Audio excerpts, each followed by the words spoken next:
Hello అండి, అందరికీ నమస్కారం. శ్రావణి వంటిల్లుకి స్వాగతం. పచ్చి మామిడికాయలతో చాలా రకాల వంటలు చేసుకోవచ్చండి. ఈరోజు మనం పచ్చి మామిడికాయలని యూస్ చేసుకొని రసం ఎలా పెట్టుకోవాలో చూద్దాము.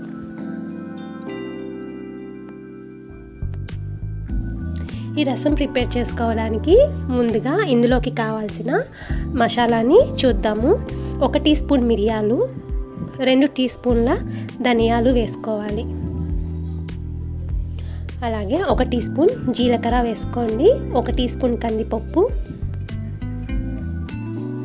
ఇవన్నీ వేసుకొని కోర్సుగా దంచుకోవాలి, లేదంటే మీరు కావాలనుకుంటే మిక్సీలో కూడా గ్రైండ్ చేసుకోవచ్చు.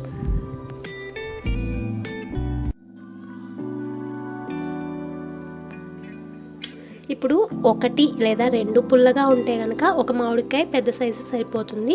లేదంటే 2 మామిడికాయలు తీసుకొని బాగా శుభ్రం చేసేసి తోలుతో పాటే కట్ చేసుకొని వేసుకోండి.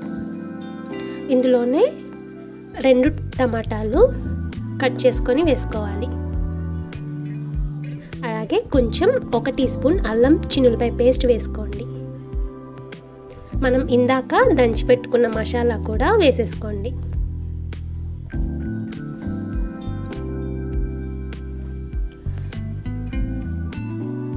ఇందులోనే రుచికి సరిపడా ఉప్పు, అలాగే 3 లేదా 4 ఎండుమిరపకాయలను వేసుకోండి. కొంచెం చింతపండు పులుపు కోసం. మామిడికాయలు ఎలాగో పుల్లగా ఉంటాయి, ఇంకొంచెం వేసుకుంటే టేస్టీగా ఉంటుందన్నమాట. అలాగే కొంచెం పసుపు, చేతి నిండా కరివేపాకు రెబ్బలు వేసుకోండి. కరివేపాకు రెబ్బలు ఎన్నైనా వేసుకోవచ్చండి. రసానికి ఈ కరివేపాకు ఆకులు మంచి టేస్ట్ని ఇస్తాయి. అలాగే ఇందులోకి ఒక 1/2 లీటర్ లేదా 3/4 లీటర్ వరకు వాటర్ని పోసుకోండి.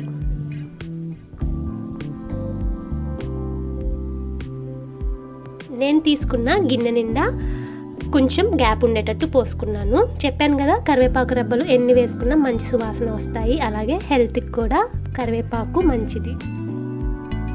ఇప్పుడు ఈ గిన్నెని పొయ్యి మీద పెట్టుకొని ఒకసారి అన్నిటిని బాగా కలిపేసుకొని బాగా మరిగించుకోవాలి.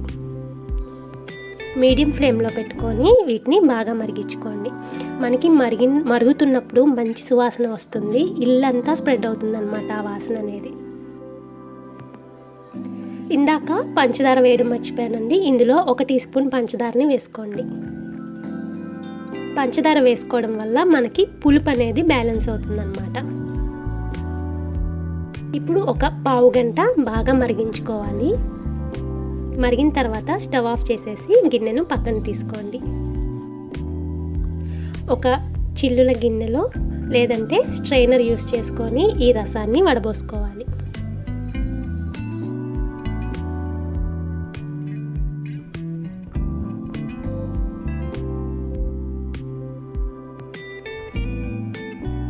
ఇప్పుడు ఒకసారి గరిటె యూస్ చేసుకొని మామిడికాయ ముక్కలు, అలాగే టమాటా ముక్కలు ఇవన్నీ ఉంటాయి కదా, వీటిని మెతుపుకుంటే అందులో ఉన్న రసం కూడా మనకి కిందకి దిగుతుందన్నమాట. కావాలనుకుంటే ఇందులో 1 గ్లాస్ ఎక్స్ట్రా వాటర్ని పోసుకొని ఈ ముక్కల్లో ఉన్న రసం అన్నిటిని పిండేసుకొని ఈ పిప్పిని పడేయడమే. మన రసం ఇంకా రెడీ అవ్వలేదండి. రసానికి తాలింపు పెట్టుకోవాలి. పొయ్యి వెలిగించుకొని ఒక గిన్నెను పెట్టుకొని అందులోకి రసానికి తక్కువ నూనె పడుతుంది కాబట్టి 1 స్పూన్ ఆయిల్ని లేదంటే నెయ్యిని వేసుకోండి. ఇందులో 1 టీ స్పూన్ జీలకర్ర, అలాగే కొంచెం ఆవాలు వేసుకొని చిటపటలాడేంత వరకు ఉంచుకున్న తర్వాత ఇందులో 3 లేదా 4 చిన్నులపాయ గబ్బాల్ని కచ్చాపచ్చాగా దంచుకొని వేసుకోవాలి.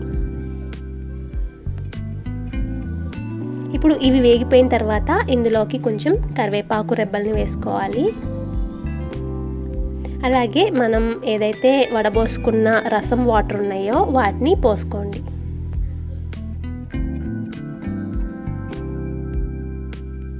వీటిని లో ఫ్లేమ్ మీద ఒక 5 నిమిషాలు మరిగించుకోండి.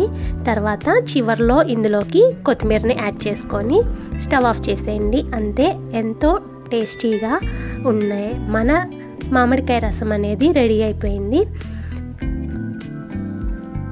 పచ్చి మామిడికాయలు అనేవి వేసవి కాలంలో చలవ చేస్తాయి అన్నమాట. మామిడికాయని యాజ్ ఇట్ ఈస్గా మనం తీసుకోలేం కాబట్టి ఇలా ఏదో ఒక రెసిపీ లాగా చేసుకొని తీసుకుంటే హెల్త్కి చాలా మంచిది. మీరు కూడా ట్రై చేసి ఎలా ఉందో నాకు కామెంట్ చేయండి.